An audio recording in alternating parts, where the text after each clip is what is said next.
കാലിന് സ്വാധീനമില്ലാത്ത ഒരാളുടെ ലഗേജും കൊണ്ട് കൂലി ട്രെയിനിലേക്ക് കയറുകയാണ്.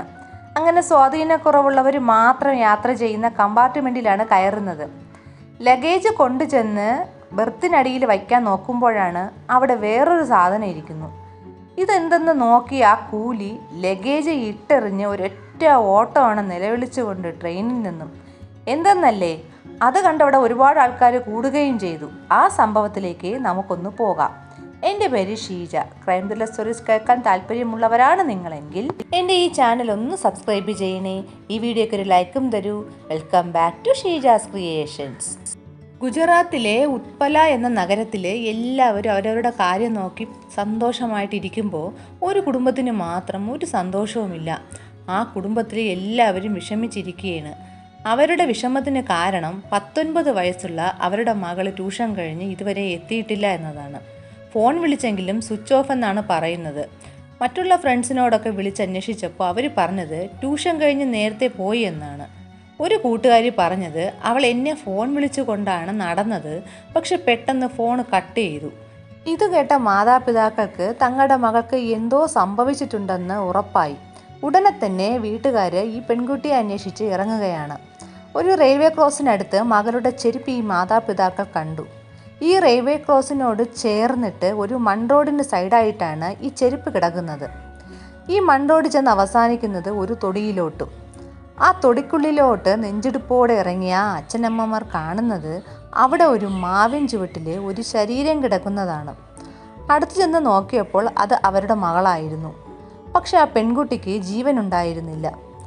പോലീസ് വിവരം അറിഞ്ഞ് എത്തുകയും മൃതദേഹം ഓട്ടോപ്സിക്ക് അയക്കുകയും ചെയ്തു. നിമിഷ നേരം കൊണ്ട് തന്നെ ആൾക്കാരെല്ലാം അവിടെ തടിച്ചുകൂടി. പോലീസ് വളരെ കഷ്ടപ്പെട്ട് ആൾക്കാരെ എല്ലാം ഒരു സൈഡിലേക്ക് മാറ്റി നിർത്തി. സംഭവ സ്ഥലമൊക്കെ പോലീസ് ഇങ്ങനെ പരിശോധിക്കുകയാണ്. അപ്പോഴാണ് അവിടെ നിന്നും പോലീസിന് ഒരു ബാഗ് കിട്ടുന്നത്. അതിന് കുറച്ച് അപ്പുറത്തോട്ട് ഒരു ബ്ലാങ്കറ്റ് കിടക്കുന്നതും കണ്ടു. ഇതൊക്കെ പോലീസ് കണ്ടെടുക്കുന്നത് അവിടെ കൂടി നിന്ന ആൾക്കാരെല്ലാം നോക്കി നിൽക്കുകയാണ്. അപ്പോഴാണ് ആ നിൽക്കുന്ന കൂട്ടത്തിൽ ഒരാൾ ഇതൊക്കെ കണ്ട് നന്നായിട്ട് വിയർക്കുന്നുണ്ട്. അതെ, ആൾക്കാർക്കിടയിൽ ഇത് നോക്കി നിന്ന് വീർത്ത ആ ആളാണ് കൊലപാതകി. അയാൾ ഉടനെ തന്നെ അവിടെ നിന്ന് മാറിക്കളഞ്ഞു. ഈ പെൺകുട്ടിയുടെ ഓട്ടോപ്സി റിപ്പോർട്ട് വന്നപ്പോൾ അതിൽ പറയുന്നത് മരണകാരണം ശ്വാസം മുട്ടിയാണ് എന്നാണ്. കൂടാതെ ഈ കുട്ടിയെ ശാരീരികമായി യൂസ് ചെയ്തിട്ടുമുണ്ട്. ഒടുവിൽ കിട്ടിയ ആ ബാഗിൽ 3 ജോഡി ഡ്രസ്സും ഫോണിൻ്റെ ചാർജറും ഒരു കുപ്പി വെള്ളവും ഉണ്ടായിരുന്നു.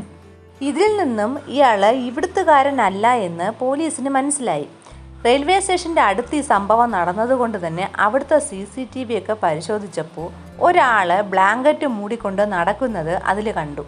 എന്നാൽ മുഖം വ്യക്തമല്ല. ഇതിലൊരു കാര്യം പോലീസിൻ്റെ ശ്രദ്ധയിൽപ്പെടുകയാണ്. അയാൾ ഒരു കാല് മുടന്തിയാണ് നടക്കുന്നത്. അങ്ങനെ പോലീസ് ഈ കേസിൻ്റെ പിന്നാലെ നടന്ന സമയത്ത് 5 ദിവസം കഴിഞ്ഞപ്പോൾ വെസ്റ്റ് ബംഗാളിൽ നിന്നും ഒരു ന്യൂസ് വരികയാണ്. വെസ്റ്റ് ബംഗാളിലെ ഖതിഹാർ എക്സ്പ്രസ്സിൽ ഒരാൾ മരിച്ചു കിടക്കുന്നു എന്ന്. അയാൾ ഒരു അംഗവൈകല്യമുള്ള വ്യക്തിയാണ്. അയാളുടെ പേര് സൗമിത്ര ചാറ്റർജി. അംഗവൈകല്യമുള്ളവർ യാത്ര ചെയ്യുന്ന കമ്പാർട്ട്മെൻറ്റിലാണ് ഈ സൗമിത്ര ചാറ്റർജിയും യാത്ര ചെയ്തിരുന്നത്. ഇയാളുടെ പേഴ്സും ഫോണും എല്ലാം നഷ്ടപ്പെട്ടിട്ടുണ്ട്. ഇത് ഒരു മോഷണത്തിന് വേണ്ടിയുള്ള കൊലപാതകമാണെന്ന് പോലീസ് കണ്ടെത്തി. ഗുജറാത്തിലെ പോലീസ് 19 വയസ്സുള്ള പെൺകുട്ടിയുടെ കേസും വെസ്റ്റ് ബംഗാൾ പോലീസ് സൗമിത്ര ചാറ്റർജിയുടെ കേസും ഇങ്ങനെ അന്വേഷിക്കുകയാണ്. ഇതിനിടയിൽ ഈ ഒരു പ്രതിയെ പോലീസ് തിരിച്ചറിഞ്ഞു. ഇയാളുടെ പേര് രാഹുൽ. സൂറത്ത് ജയിലിൽ നിന്നും പരോളിന് ഇറങ്ങിയതാണെന്നും മനസ്സിലായി.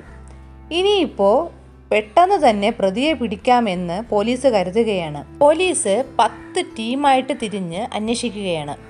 5 ദിവസം കഴിഞ്ഞിട്ടും ഒരു തുമ്പും കിട്ടിയില്ല. കർണാടകയിലും ഒരു സ്ത്രീയെ മൽഗുരു എക്സ്പ്രസ്സിൽ മരിച്ചു കിടക്കുന്നുവെന്ന് റിപ്പോർട്ട് ചെയ്തു.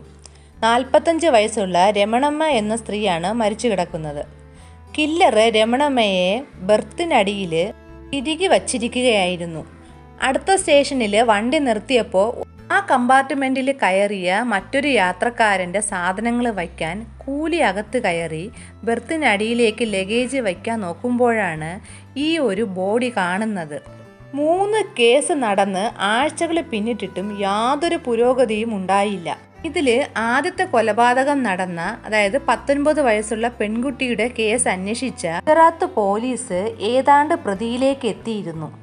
ഗുജറാത്തിലെ മറ്റൊരു റെയിൽവേ സ്റ്റേഷനിൽ വച്ച് മുടന്തോടു കൂടി നടന്നു വന്ന ഇവനെ പോലീസ് പിടികൂടുകയാണ്. പോലീസ് അവനെ ചോദ്യം ചെയ്യാൻ തുടങ്ങി. അവൻ പറഞ്ഞ കാര്യങ്ങൾ കേട്ട് പോലീസ് തരിച്ചു നിന്നു. രാഹുൽ ജാദ് എന്ന ഇവന് 5 വയസ്സുള്ളപ്പോഴാണ് പോളിയോ ബാധിക്കുന്നത്. അതുകൊണ്ട് തന്നെ ഇവൻ്റെ ഒരു കാലിന് നീളം കുറവായിരുന്നു. സ്കൂളിൽ പഠിക്കുന്ന കാലത്ത് ബാക്കിയുള്ള കുട്ടികളൊക്കെ ഇവനെ ഈ മുടന്തിൻ്റെ പേരിൽ കളിയാക്കാനും ഒറ്റപ്പെടുത്താനും ഒക്കെ തുടങ്ങി.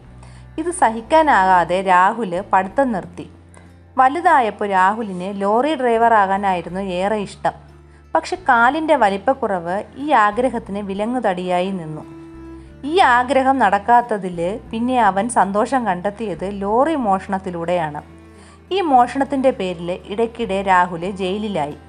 ജയിൽവാസത്തോടെ ഇവനിൽ പല ക്രിമിനൽ ചിന്തകളും കൂടി വന്നു. തെലങ്കാനയിലെ പൂനെ മുതൽ കന്യാകുമാരി വരെ പോകുന്ന ട്രെയിനിൽ വൈകല്യമുള്ളവർ മാത്രം കയറുന്ന കമ്പാർട്ട്മെൻറ്റിൽ ഒരു സ്ത്രീ കയറി വരികയാണ്. ഇതുപോലത്തെ കമ്പാർട്ട്മെൻറ്റിൽ പൊതുവെ ചില സമയങ്ങളിൽ തിരക്ക് കുറവായിരിക്കും. ആ സമയത്ത് രാഹുലും ഈ സ്ത്രീയും മാത്രമേ ആ കമ്പാർട്ട്മെൻറ്റിലുള്ളൂ. ഇവരോട് രാഹുൽ നല്ല രീതിയിൽ വിശേഷങ്ങളൊക്കെ ചോദിച്ച് പരിചയപ്പെടുകയാണ്. ഇവർ ചോദിക്കുന്നതിനെല്ലാം മറുപടിയും പറയുന്നുണ്ട്. അങ്ങനെ സംസാരിച്ചു കൊണ്ടിരിക്കവേ രാഹുലിൻ്റെ നിറം മാറുകയാണ്. അവൻ പെട്ടെന്ന് ചാടി എഴുന്നേറ്റ് ഇവരുടെ കഴുത്തിൽ കയറി പിടിച്ചു. ആ സ്ത്രീ നല്ലോണം ചെറുത്തു നിൽക്കാൻ ശ്രമിച്ചെങ്കിലും രാഹുൽ കൈയെടുക്കാതെ കുറേ നേരം അങ്ങനെ തന്നെ അവരുടെ കഴുത്തിൽ ശക്തമായിട്ട് അമർത്തിക്കൊണ്ട് നിന്നതും അവർ മരണപ്പെടുകയാണ്. മരിച്ച ആ സ്ത്രീയെ ഇവൻ ലൈംഗികമായി പീഡിപ്പിച്ച ശേഷം അവരുടെ കയ്യിലുള്ള പണവും ദേഹത്തുള്ള സ്വർണവും എല്ലാം എടുത്ത് കടന്നു കളഞ്ഞു. അതിനുശേഷം ഏകദേശം ഒരു 5 ദിവസം കഴിഞ്ഞിട്ട് ബാംഗ്ലൂരിൽ നിന്നും മുരുടീശ്വരിലേക്ക് പോകുന്ന ട്രെയിനിലെ 60 വയസ്സുള്ള ഒരു വ്യക്തിയോട് ഇയാളൊരു സിഗരറ്റ് ചോദിച്ചു. അയാൾ തരില്ലാന്ന് മാത്രമല്ല കളിയാക്കിയ രീതിയിലാണ് അത് പറഞ്ഞത്. ഇതിൽ ദേഷ്യം വന്ന രാഹുൽ ആ ഒരു സിഗരറ്റ് ചോദിച്ചിട്ട് കൊടുക്കാത്ത വൈരാഗ്യത്തിൽ ആ വയോധികനെ കൊന്നുകളഞ്ഞു. ഇതിന് ശേഷമാണ് റെയിൽവേ സ്റ്റേഷനിൽ ട്രെയിൻ കാത്തു നിന്ന് രാഹുലിൻ്റെ കണ്ണിൽ അതുവഴി ഫോൺ വിളിച്ച് നടന്നുപോയ 19കാരി പെൺകുട്ടി പെടുന്നത്. ആ കുട്ടിയുടെ പിന്നാലെ രാഹുൽ പോയി. പക്ഷേ ഫോൺ വിളിച്ചുകൊണ്ട് നടന്നതുകൊണ്ട് തന്നെ ഇയാൾ പിന്നാലെ ഉള്ളത് ഈ കുട്ടി ശ്രദ്ധിക്കുന്നില്ല. ഇരുട്ടുള്ള ഒരു സ്ഥലം എത്തിയപ്പോൾ ഒരു കല്ലുപയോഗിച്ച് തലയ്ക്കടിച്ചിട്ട് ആ കുട്ടിയെ വലിച്ചുകൊണ്ട് തൊടിയിലേക്ക് പോവുകയാണ്. അവിടെ കൊണ്ടുചെന്ന് അതിനെ കഴുത്ത് ഞെരിച്ച് കൊലപ്പെടുത്തിയ ശേഷം പീഡിപ്പിച്ചു. അപ്പോഴേക്കും ആകെ ക്ഷീണിതനായ ഇവൻ ഈ ബോഡി മാവിൻ ചുവട്ടിൽ ഉപേക്ഷിച്ചിട്ട് തൊട്ടടുത്തുള്ള കടയിൽ പോയി വെള്ളവും ലഘുഭക്ഷണവും ഒക്കെ കഴിച്ചിട്ട് വീണ്ടും ഒന്നുകൂടി ഈ കുട്ടിയെ ശാരീരികമായി ഉപയോഗിക്കാനായിട്ട് അവിടേക്ക് വന്നപ്പോഴാണ് ഈ ആളും ബഹളവും പോലീസും ഒക്കെ കണ്ടത്.